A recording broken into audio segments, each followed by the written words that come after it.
Hey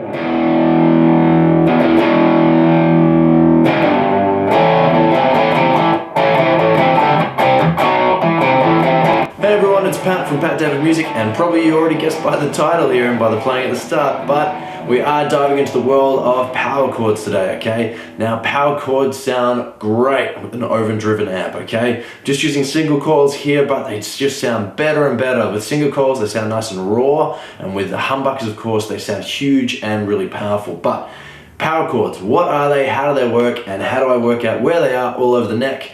That's what this video is all about. Grab your guitars and let's get started. Why do they call it a power chord? And why is it only 2 notes? Really easy to understand, okay? If you've never done theory before, it's still gonna make sense. So make sure you grab your guitar, okay? So let's build a C major scale, okay? So all that we're gonna build the C major scale is with a series of tones, or you can think of tones as being 2 frets, and semitones, or semitones being single frets, okay? If you already know this stuff, great job guys, you've been paying attention and good job. Okay, so let's continue. So we're gonna start on a C note. We're gonna jump up a tone or 2 frets to D, another 2 frets to E, semitone to F, another tone to G, tone to A, tone to B, and a semitone.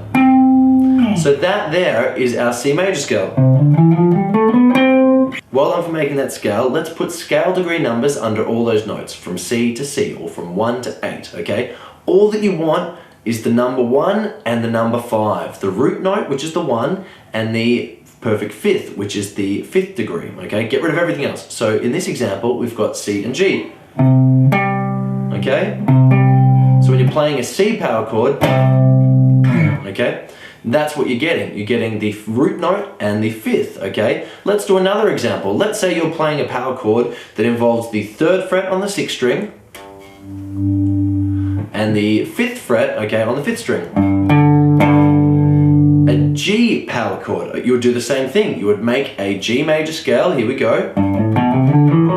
There's your G major scale, there's the note degrees. Let's put scale degrees under all of them. Get rid of everything except for 1 and 5, and you have G and D. Okay? From G, if you went up 2 frets to A, it would be the same thing, okay? You'd just be playing a root note, which is A, and a 5th degree, which in this case is E. Okay? So that's why it gives the chord so much power, because you're playing a root note and you're just playing the perfect 5th, and it just has that particular interval. That particular interval just has heaps of power to it, okay? It's different. It's not like you're playing a more open sounding, let's say an octave chord, so you're playing a G note and another G, okay, which gives it a bit more open feel. You're not playing a root note and a 3rd, which is very clustered and together, but you're playing that powerful 5th degree. And that's what gives it so much power, okay? So that's it guys, that is the theory behind power chords, okay? All that it is you're playing the root note and you're playing the perfect 5th. And in sheet music, that's what you might actually see. You might actually see a note name, let's say G, and then you might just see a number 5 next to it representing that it's a perfect 5th or a power chord. Okay, and of course with an overdriven sound, that's going to sound even better. So where can you play power chords and what actual power chords you're playing? That's the rest of this video, so great job for sticking around so far. So, okay, it's really, really simple. Here's all the notes that you can find on the guitar, okay? Now the reason why I've started on E is because we're going to start by looking at the E string, okay? So the open 6th string, that's an E note, okay? If you play the 1st fret there, you've got an F. So if you make a power chord from there, you've got an F power chord. The next semitone up is going to be F sharp or G flat, okay? So then you've got that power chord. The 3rd fret, or the next degree up, is going to be G. So you've got G. If you jump up 2 frets, A, another 2 frets, B, semitone C, 2 frets, D, and up to the 12th fret, you've got E. So that's how you work it out. You just work out by whichever 1st finger is on the root note. Now if you jump down a string, you do exactly the same thing, but we're going to start the order on A because the 5th string is the A note. Okay? So there, if you start on the 1st fret, you've got A sharp. So you've got an A sharp power chord. If you move up the next one, you've got B. You've got a B power chord.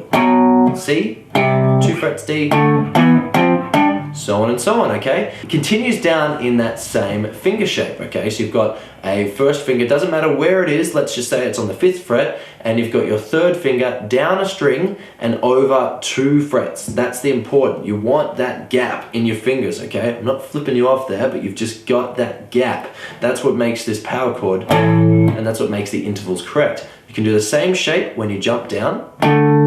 You can do the same shape when you jump down again.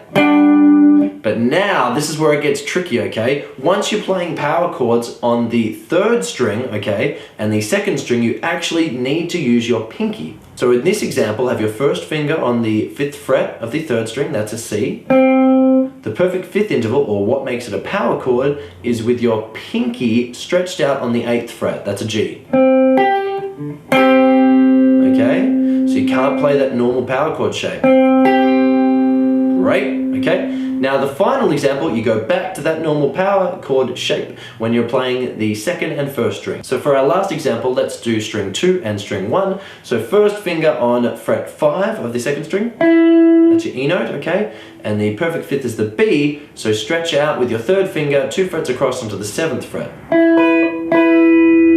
Okay, so there are all the power chords.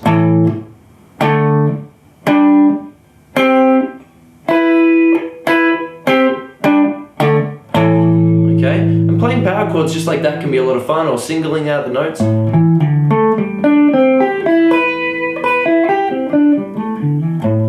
Okay, it's just a fun exercise to just remember where your fingers are, but have a go. Enough of my rambling, guys. That's how to work out every power chord that there is. That's how to play every power chord that there is, and well done for making it to the end. Did you like this video? Was it too long? Was it too short?